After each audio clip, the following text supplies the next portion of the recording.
Hey guys, Ricardo here and welcome to another blog tech tips. Alright guys, so I'll be showing you how to remove the screen time limit on apps. So for example, if you have been limited in terms of how long you can use a particular app on your iPad, especially you as a parent that has set that limit and you want to modify it or remove it. So for example, if you're blocking social media and you have placed a limit where you want to remove the limit now, I'm going to show you to do that. So go to settings.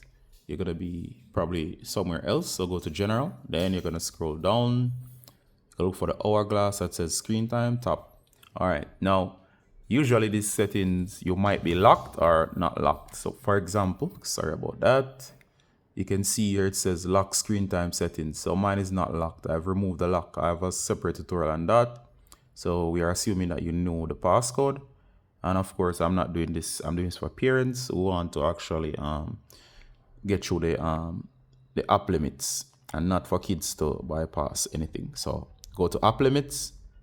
Now, if you're trying to modify anything, what's going to happen is that if you are the owner of the iPad and you add the limit set, it will ask you for the password. It tends to verify, especially when you do a major modification. So for example, if you just want to simply remove the app limit, tap here or modify it, you'll see socials. If you want to do for a particular app, like delist a particular app, you can go ahead and edit list and say, for example, go to all, and you can uncheck something like, let's say, FaceTime. I could always uncheck FaceTime, or I could modify,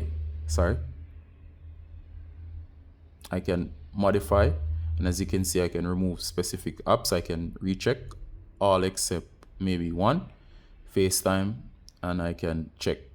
So it shows you here categories that are being limited, and you can set the time in case you want to add more time or reduce the time.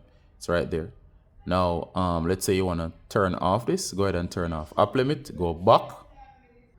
All right, guys, and of course, if you want to turn it off in general, go ahead and turn off. And of course, it's now off. All app limits have been removed. You can see the graph up there tracking everything. And of course, if in case you're trying to turn stuff off and you do not know the passcode is for whoever set the screen time limit up in the first place. In case you do not know the passcode, you can always use the recovery feature. The recovery feature would involve using your Apple ID, associated ID with the account. You'll have to enter the email address and the passcode of your Apple ID for recovery. And of course, that's the only other way to, in case you have forgotten the password, to actually be able to either turn off the passcode or of course to remove it. All right, so that's how to remove the time limits on your apps. Hope that was helpful. See you in the next one. Bye.